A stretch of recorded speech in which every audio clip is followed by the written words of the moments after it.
Welcome back to Hardware Unboxed for an episode of Throwback Thursday. Yep, that's what I'm calling it now when I look at older PC hardware. I'm sure you all think it's a cool name and very original, so let's just swiftly move along and talk about today's video sponsor. Today's video is brought to you by Dyson and their new range of cordless... I'm just kidding, guys, but seriously, Dyson, let's talk. Right, so today we're revisiting an old friend, 2012's GeForce GTX 680. Released roughly this time 6 years ago, it was Nvidia's latest and greatest offering at the time, replacing the then 14-month-old GTX 580, another GPU from the Green team that we recently revisited. Before we get to the gaming benchmarks though, let's quickly recap the GTX 680 specs and a bit of history about the architecture that's based upon. For those of you not interested in a trip down memory lane, I'll throw up some pretty footage of the graphics card in question, so enjoy that. Based on the Kepler architecture, the GPU was codenamed GK104. It marked Nvidia's transition to the 28nm process and allowed for a massive 3.5 billion transistors to be crammed into a tiny 294mm squared die. Nvidia also managed to squeeze in what was at the time a massive 1536 CUDA cores, 3 times that of the GTX 580. Not only that, but the cores were clocked 30% higher, and yet overall the GPU consumed less power. The focus for Kepler was on efficiency. Basically, Nvidia broke down their previous Fermi architecture right down to the core and then rebuilt it to improve power consumption and the die size. The result was the world's fastest gaming graphics solution, at least when it was first released. AMD actually beat Nvidia to the punch 3 months earlier. I know, right? How times have changed. Anyway, although the GTX 680 was 4% cheaper at launch and offered 7% more performance in my tests, it did suffer from poor availability for quite a few months after release, so I guess some things don't change. Back then, AMD did do a good job of keeping Nvidia on its toes. For example, a Radeon HD 4000 series spurred a war that saw the GTX 200 series receive numerous price cuts. The HD 5000 series enjoyed a complete lack of competition for half a year before the GTX 400 cards arrived. And as I said, in 2012, AMD was almost 3 months ahead with the HD 7970. Being that they were slightly behind, it was very important for Nvidia to come out guns blazing. And to a certain extent, that's precisely what they did. The GTX 680 was without a question the fastest single GPU graphics card money could buy. Not only was it faster than the HD 7970, but it was also more efficient, quieter, and cheaper when it was first released. It'd actually be quite interesting to see how they compare today. This might be a good idea for next week's Throwback Thursday. For now though, I'm keen to see how the GTX 680 stacks up against more modern GPUs in modern games. Representing the old vintage GPU is the Gamewood Phantom model, sporting a more standard 2GB VRM buffer for the time. I've recently purchased a 4GB model, and that should arrive in the next week or two, at which point I do plan to do a 2GB versus 4GB GTX 680 comparison in modern titles. And that might also make for an interesting video. All testing has been conducted on our Corsair GPU test rig, which comprises of a Core i7-8700K clocked at 5GHz with 32GB of Vengeance DDR4 3200 memory. So, how does the GTX 680 stack up today? Let's go find out. First up, we have Battlefield 1, and please note, while these results were recorded using the ultra quality preset, I have retested and shown actual gameplay footage with the medium quality settings, and you'll see that later in the video. For now, you can see that under these conditions, the GTX 680 is actually slower than the Radeon HD 7950, though it was a whopping 81% faster than the GTX 580. No doubt the slightly larger memory buffer is helping to improve things here.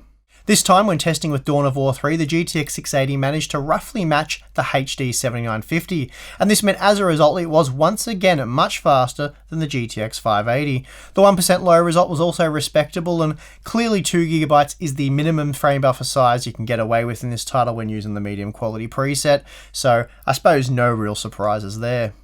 Interestingly, the GTX 680 does very well in Dirt 4, taking out top spot with an impressive 116 FPS on average using the medium quality settings. This meant on average it was 12% faster than the HD 7950 and 81% faster than the GTX 580.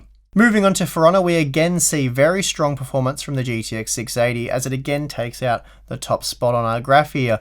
Here it was 25% faster than the HD 7950 and 60% faster than the GTX 580.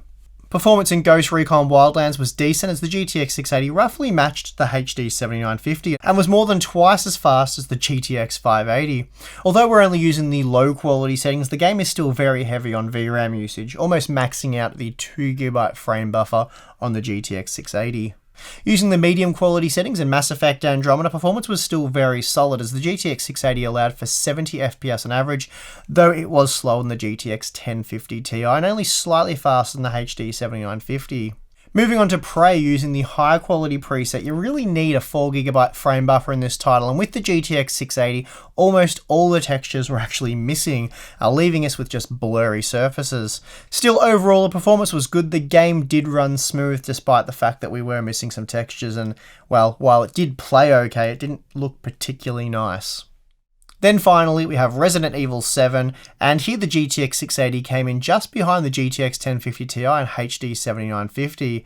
Using the medium quality preset, it managed to average 98 FPS, and this meant it was 44% faster than the GTX 580. So overall, the GTX 680 seems to deliver a similar experience to that of the GTX 1050 Ti, but let's take a closer look at that.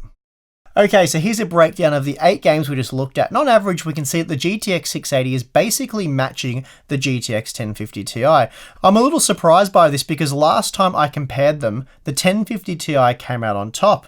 That said, I did only check out 5 games and it was a very close comparison, and the GTX 680 was faster in only one of the games that overlaps with this test, and that game was Battlefield 1.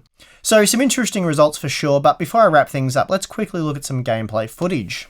First up, I played a few rounds of Rainbow Six Siege and found on average the GTX 680 was good for over 100 FPS when using the medium quality settings at 1080p. The frame time performance was also excellent, enabling smooth gameplay that allowed even a novice like me to get a few decent shots in. Overall, a great experience, and it's fair to say you could have a lot of fun in this title with the GTX 680.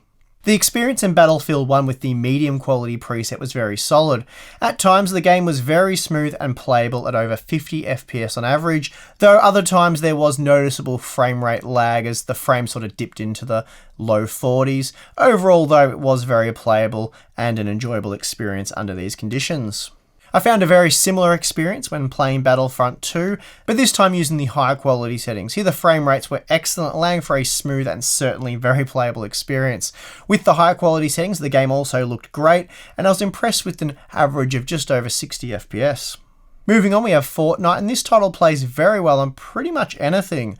Using the high quality preset, the GTX 680 averaged just over 70 FPS, and after 10 minutes of gameplay, remained over 50 FPS at all times, and the frame time data was also very solid. Like Fortnite, Overwatch is a title that you can play on pretty much anything, even with the ultra quality settings, and here the GTX 680 allowed for an average of almost 90 FPS, while frame rate stayed above 50 FPS at all times, and again the frame time data was also very good. Then wrapping things up, we have PlayerUnknown's Battlegrounds, and it actually ran pretty well. I saw an average of 66 FPS with a minimum of 59 FPS using the medium quality settings, and overall it was a smooth and very playable experience. Oh, and I almost forgot, one last thing, power consumption. Here we see that the GTX 680 reduced the total system consumption by almost 20% when compared to the GTX 580, and given how much faster it was, this is a significant step forward in terms of performance per watt. That said, it still pushed system consumption 26% higher than that of the Radeon HD 7950 and a little over 60% higher when compared to the GTX 1050 Ti. So certainly not great by today's standards, but not a terrible result overall. So that covers pretty much everything in terms of performance with the exception of overclocking, but those results will vary a bit from card to card. The factory overclocked model that I have wasn't really behaving itself when overclocked, and I didn't really have a heap of time to mess around with it, but then I did go back and have a look at my original review published at TechSpot all those years ago, and it turns out that this particular card here is a pretty rubbish overclocker. So that's probably what I was running into. And I could only get about 67 more megahertz out of the core over the factory overclock. So not particularly great. There are models that will go much higher than that.